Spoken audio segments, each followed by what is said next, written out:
and 5 is the question of the postponement of the gubernatorial elections, as well as the variance of votes within the elective positions.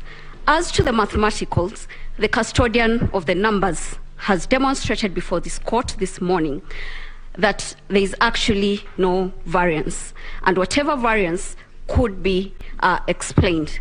But more importantly, Honorable Chief Justice and the judges of the Supreme Court, what is the grievance against our client?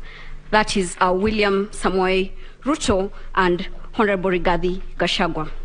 I would pick the choice of words as pleaded by the petitioners for obvious reasons. This is an election petition, a presidential election petition that has the crust of proving its standard to the required laid down principles in law. Now, this is what one Celestine Anyango tells us. She tells us that the grievance against my client is that a pattern throughout the country where the 9 respondent appears to benefit from a fraudulent paddling of votes in violation of the law. They are not sure of that.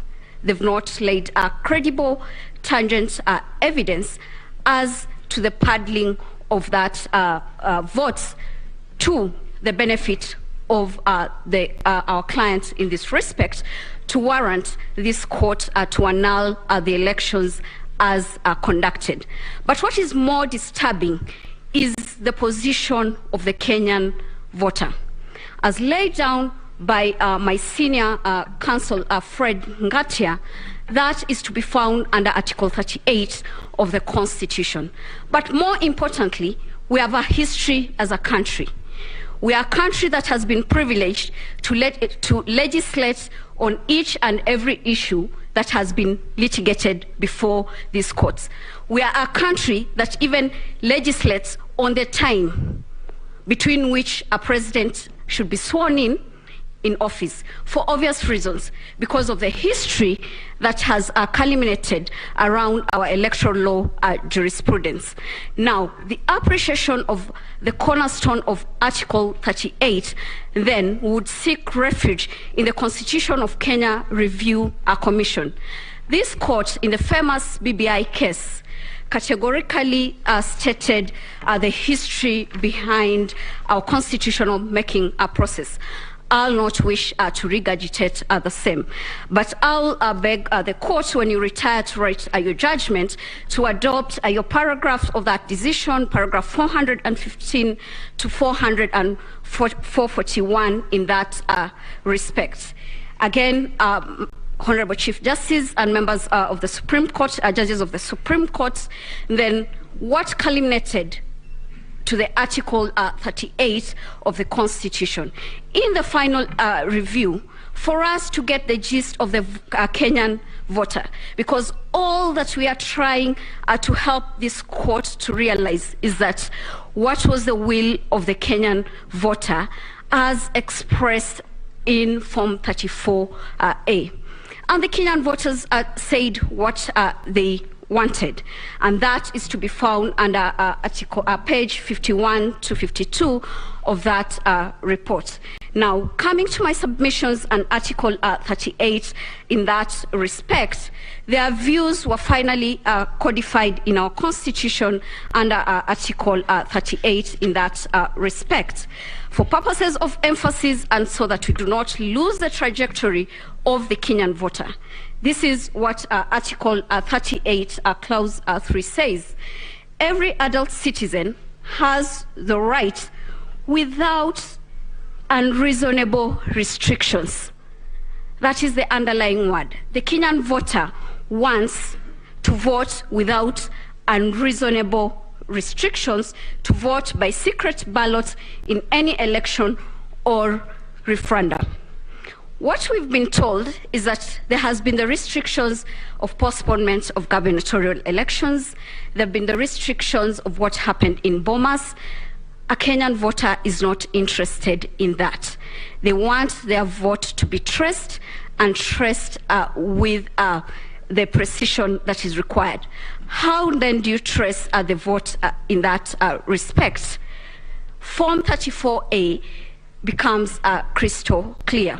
The petitioners have not challenged Form 34A in that respect, so that the votes that were cast and tabulated in that respect remain unchallenged.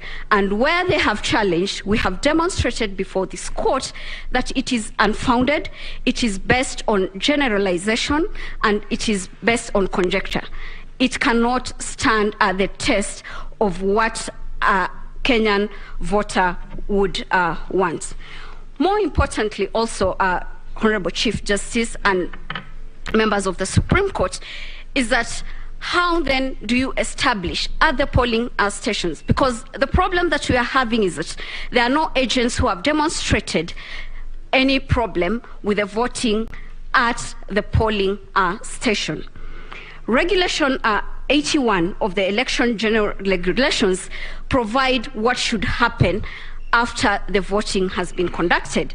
That is, the valid votes to be put together, the rejected votes, unused ballots, and counterfolds. They are to be preserved for an election court.